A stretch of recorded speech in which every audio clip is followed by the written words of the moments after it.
আমি রয়েছি বীরভূম জেলায়, আর এখানে প্রচণ্ড গরম, প্রচণ্ড রোদ, কিন্তু বিকেলবেলা এই যে মেলার মাঠে এসে বসেছি, এখানে একটা সুন্দর হাওয়া দিচ্ছে আর তার সাথে সবাই খেলাধুলো করছে। এই সমস্ত কিছু আমরা উপভোগ করছি।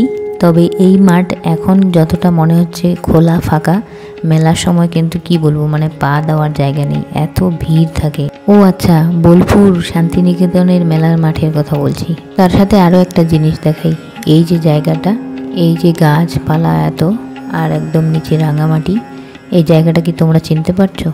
এটা হচ্ছে সেই জায়গা যেটাকে বলা হয় শনিবারের হাট বা খোয়াই হাট বা সোনাঝুরি হাট। আজকে বুধবার আর আজকে এই হাটটা বন্ধ রয়েছে। এমনিতে কিন্তু প্রতিদিনই হয়, কিন্তু কখনো কখনো ওরা ঠিক করে যে বন্ধ রাখবে, তো তখন বন্ধ রাখে। তো আজকে বন্ধ রয়েছে, সেই জন্য জায়গাটা আমি দেখাচ্ছি। এত ফাঁকা, একটা দোকান নেই, লোক নেই। আর সব থেকে একটা জিনিস, যে একটাও কিন্তু নোংরা পড়ে নেই, কারণ ভোর 4টা-5টার সময় চলে আসে লোক, এখানে এসে পরিষ্কার করে রেখে দেয় পুরো হাট এলাকাটা। যেহেতু এই হাটটা শুরু হয় একদম সকালবেলা থেকে, সকাল 9টা থেকেই এই হাট কিন্তু শুরু হয়ে যায়।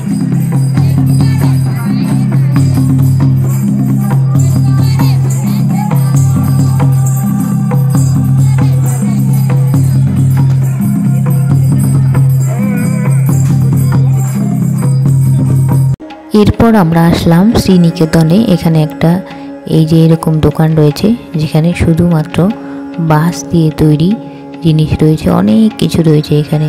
মাছ ধরার অনেক কিছু রয়েছে, আমি এত কিছু নামও জানি না। তারপর এখানে কুলো যেটা বলে, তাছাড়াও রয়েছে বড় ঝুড়ি, ছোট ঝুড়ি, নানা রকম ডিজাইনের ঝুড়ি, অনেক কিছু রয়েছে, অনেক কিছু। ছোট ছোট মোড়া রয়েছে বাঁশ দিয়ে তৈরি। এই দোকানের পাশ দিয়ে বহুবার আমরা গেছি, কিন্তু যেহেতু এখন প্রচণ্ড এখানে রোদ, সেই জন্য আমাদের চোখে পড়লো এই যে এই জিনিসটা।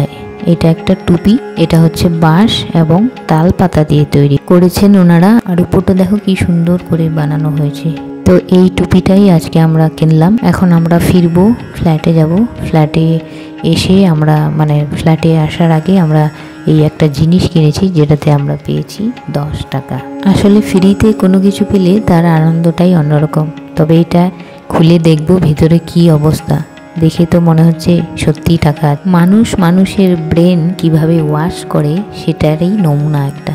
ঠিক যেমন আমরা শপিং মলে যখন যাই, তখন যখন কোনো কিছু দেখি যে একটার সাথে একটা ফ্রি দিচ্ছে কিংবা এত % ডিসকাউন্ট দিচ্ছে, এই সমস্ত দেখে আমাদের ব্রেনগুলো বলে বাহ, কম দামে পাচ্ছি বা ফ্রিতে পাচ্ছি।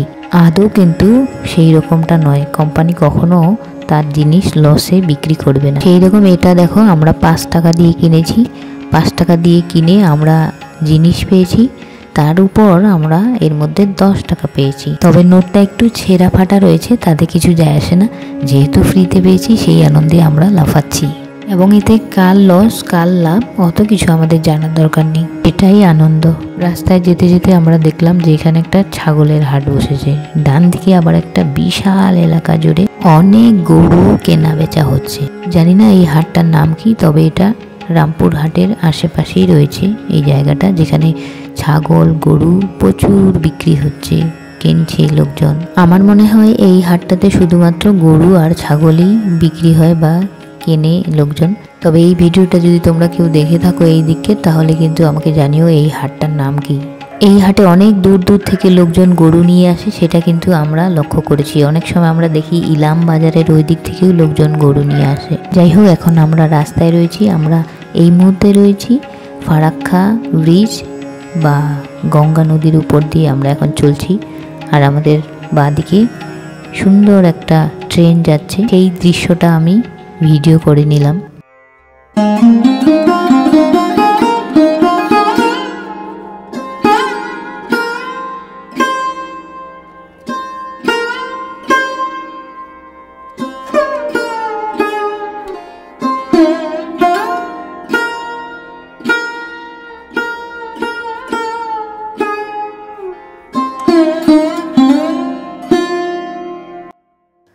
এরপর আমরা মালদায় পৌঁছালাম। মালদায় পৌঁছাতে আমাদের প্রচণ্ড খিদে পেয়ে গেছে, আর এই রাস্তার ধারেই, একদম রাস্তার ধারেই রয়েছে এই পারদেশি ধাবা।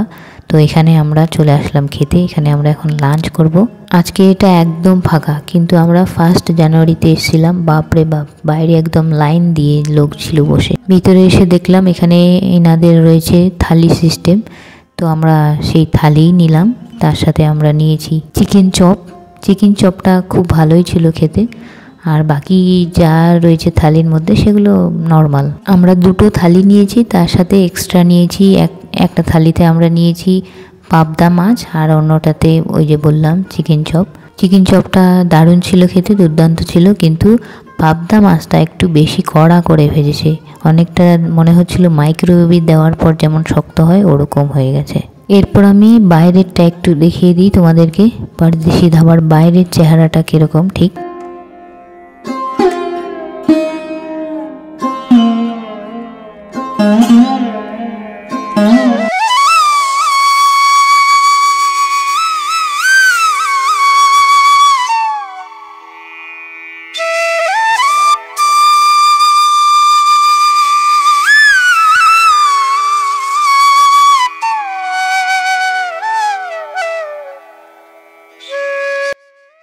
বাইরে চলে এলাম, আর বাইরেরটা ঠিক এইরকম, প্রচণ্ড রোদ। আর রাস্তাটা দেখো, রাস্তার গায়ে গায়ে কিন্তু এই পরদেশি ধাবা।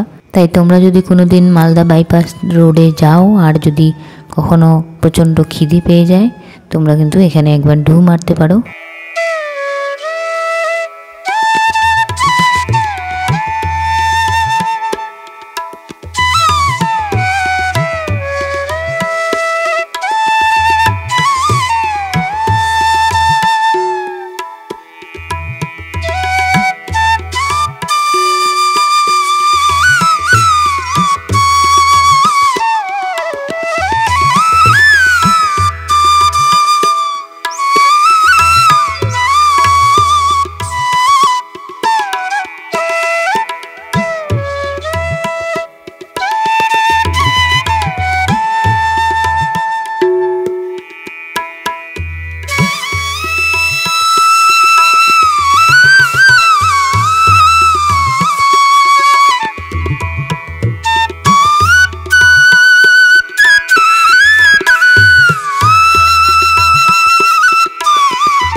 আমাদের খাওয়া হয়ে গেল, এই রোদের মধ্যে ঘোরাও হয়ে গেল। একটু বসলাম রোদের মধ্যেই, প্রচণ্ড রোদ। এখন আমরা যাব, ব্লগটা এখানে শেষ করব আজকে।